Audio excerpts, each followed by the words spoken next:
Welcome to ಕೀರ್ತನಾಸ್ kitchen. ಯಾರೆಲ್ಲ ನನ್ನ ಚಾನಲ್ನ ಸಬ್ಸ್ಕ್ರೈಬ್ ಮಾಡ್ಕೊಂಡೆಲ್ಲ ನೋಡ್ಕೊತಿದ್ದೀರಾ, ಪ್ಲೀಸ್ ನನ್ನ ಚಾನಲ್ನ ಸಬ್ಸ್ಕ್ರೈಬ್ ಮಾಡ್ಕೊಳ್ಳಿ. ಆ್ಯಂಡ್ ನಾನಿವತ್ತು ಟೇಸ್ಟಿಯಾದಂಥ ಎಣ್ಗಾಯಿ ಮಾಡೋದು ಹೇಗೆ ಅಂತ ಹೇಳ್ಕೊಡ್ತೀನಿ. ಬನ್ನಿ, ಇದಕ್ಕೆ ಏನೇನು ಇಂಗ್ರೀಡಿಯೆಂಟ್ಸ್ ಬೇಕಂತ ನೋಡೋಣ ಬನ್ನಿ. ಕಡಲೆ ಬೀಜನ ಸ್ವಲ್ಪ ತೊಗೊಂಡಿದ್ದೀನಿ, ಇವನ್ನ ಹುರ್ಕೊಂಡು ಸಿಪ್ಪೆ ತೆಗೆದು ಎತ್ತಿಟ್ಕೊಂಡಿದ್ದೀನಿ. ಆ್ಯಂಡ್ ಸಣ್ಣದಾಗಿ ಚಾಪ್ ಮಾಡ್ಕೊಂಡಿರುವಂಥ ಈರುಳ್ಳಿ ಮತ್ತು ಒಂದೆರಡು ಟೊಮೆಟೊನ ದಪ್ಪ ಕಟ್ ಮಾಡಿ ಇಟ್ಕೊಂಡಿದ್ದೀನಿ. ಸ್ವಲ್ಪ ಬೆಳ್ಳುಳ್ಳಿ ಮತ್ತು 1 ಇಂಚಷ್ಟು ಶುಂಠಿ ಮತ್ತು ಸ್ವಲ್ಪ ಜೀರಿಗೆ. ನೆಕ್ಸ್ಟು ಸ್ವಲ್ಪ ಕಾಯಿನ ತುರಿದಿಟ್ಕೊಂಡಿದ್ದೀನಿ. ನೆಕ್ಸ್ಟ್ ಕೊತ್ತಂಬರಿ ಸೊಪ್ಪು ಸ್ವಲ್ಪ. ನೆಕ್ಸ್ಟ್ 2 ಈರುಳ್ಳಿನ ಕಟ್ ಮಾಡ್ಕೊಂಡು ಇಟ್ಕೊಂಡಿದ್ದೀನಿ ದಪ್ಪದಾಗಿ.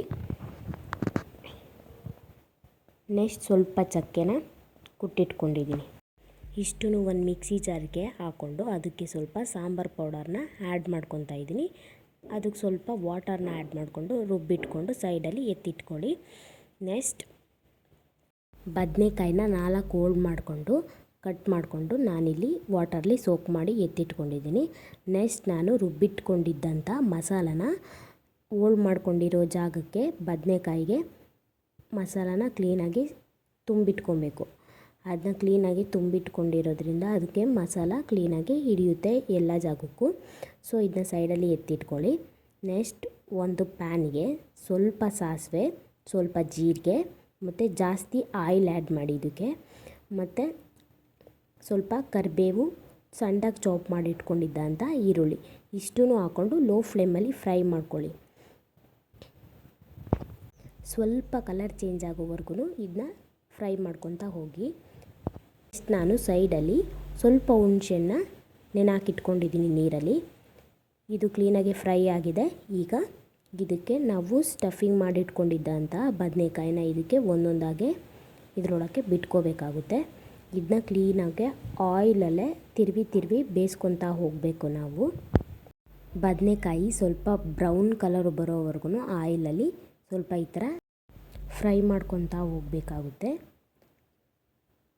ಲೋ ಫ್ಲೇಮಲ್ಲಿಟ್ಟು ಫ್ರೈ ಮಾಡ್ಕೋಬೇಕು, ಇಲ್ಲಾಂದರೆ ಮಸಾಲೆ ಎಲ್ಲ ತಳ ಹಿಡಿದು ಬಿಡುತ್ತೆ. ಸೊ ಕ್ಲೀನಾಗಿ ಲೋ ಫ್ಲೇಮಲ್ಲಿ ಫ್ರೈ ಮಾಡ್ಕೊತಾ ಹೋಗಿ. ನಾನಿಲ್ಲಿ ಸ್ವಲ್ಪ ರುಚಿಗೆ ತಕ್ಕಷ್ಟು ಉಪ್ಪನ್ನ ಆ್ಯಡ್ ಮಾಡ್ಕೊತಾ ಇದ್ದೀನಿ. ಇದ್ರ ಜೊತೆಗೆ ಸ್ವಲ್ಪ ಅಚ್ಕಾರದ ಪುಡಿನೂ ಕೂಡ ಆ್ಯಡ್ ಮಾಡ್ಕೋಬೇಕು, ಯಾಕಂದರೆ ಸ್ವಲ್ಪ ಕಲರಿಂಗ್ ಚೆನ್ನಾಗಿ ಬರುತ್ತೆ. ಸೊ ಆ್ಯಡ್ ಮಾಡ್ಕೊಳ್ಳಿ, ಖಾರವಾಗೂ ಸಖತ್ತಾಗಿರುತ್ತೆ ಟೇಸ್ಟು. ನೆಕ್ಸ್ಟ್ ಇದಕ್ಕೆ ನಾವು ಸ್ಟಫಿಂಗ್ ಮಾಡಿ ನಂತರ ಉಳಿದಿರೋವಂಥ ಮಸಾಲಾನ ಇದಕ್ಕೆ ಆ್ಯಡ್ ಮಾಡಿಕೊಂಡು ಕನ್ಸಿಸ್ಟೆನ್ಸಿ ನೋಡಿಕೊಂಡು ಸ್ವಲ್ಪ ವಾಟರ್ನ ಆ್ಯಡ್ ಮಾಡಿಕೊಂಡು ವಾಟರಲ್ಲಿ ನೆನೆಸಿಟ್ಕೊಂಡಿದ್ದಂಥ ಹುಣಸೆಹಣ್ಣನ್ನ ಕ್ಲೀನಾಗೆ ಕಿವುಚ್ಕೊಂಡು ಇದರೊಳಗೆ ಬಿಟ್ಕೋಬೇಕಾಗುತ್ತೆ ಸ್ವಲ್ಪನ. ಇದಾಗಿದ ನಂತರ ಕ್ಲೀನಾಗಿ ಮಿಕ್ಸ್ ಮಾಡಿಕೊಂಡು ಲಿಡ್ ಕ್ಲೋಸ್ ಮಾಡಿ ಲೋ ಫ್ಲೇಮಲ್ಲಿಟ್ಟು ಬೇಯಿಸ್ಕೊಳ್ಳಿ. ಕ್ಲೀನಾಗಿ ನೀವು ಬೇಯಿಸ್ಕೊತಾ ಹೋಗಬೇಕು. ಲೋ ಫ್ಲೇಮಲ್ಲಿಟ್ಟು ಲಿಡ್ನ ಕ್ಲೋಸ್ ಮಾಡಿ 2 ಮಿನಿಟ್ಸ್ಗೆ ಓಪನ್ ಮಾಡಿ ಈ ಥರ ತಿರುಗಿಕೊಂಡು ಬೇಯಿಸ್ಕೊತಾ ಹೋಗಬೇಕು, ಇಲ್ಲಾಂದರೆ ತಳ ಹಿಡಿದ್ಬಿಡುತ್ತೆ. ಇದು ಸ್ವಲ್ಪ ಹೊತ್ತು ಕ್ಲೀನಾಗೆ ಲೋ ಫ್ಲೇಮಲ್ಲಿಟ್ಟು ಫ್ರೈ ಮಾಡ್ಕೊಂಡಿದ್ದ ನಂತರ ಇದು ಆಯಿಲು ಬಿಟ್ಕೊಂಡಿರುತ್ತೆ, ಕಲರ್ ಕೂಡ ಚೇಂಜ್ ಆಗಿರುತ್ತೆ, ಫ್ರೈ ಆಗಿರುತ್ತೆ ಕ್ಲೀನಾಗೆ. ಈಗ ಇದು ರೆಡಿಯಾಗಿದೆ. ಸಣ್ಣದಾಗಿ ಚಾಪ್ ಮಾಡಿಕೊಂಡು ಸ್ವಲ್ಪ ಕೊತ್ತಂಬರಿನೂ ಕೂಡ ಆ್ಯಡ್ ಮಾಡ್ಕೊಳ್ಳಿ ಮೇಲ್ಗಡೆ. ಚಪಾತಿಗಾಗಿರ್ಬೋದು ಅಥವಾ ರೈಸ್ಗೂ ಕೂಡ ಕಾಂಬಿನೇಷನ್ ಸಖತ್ತಾಗಿರುತ್ತೆ. ಟೇಸ್ಟ್ ಮಾಡಿ.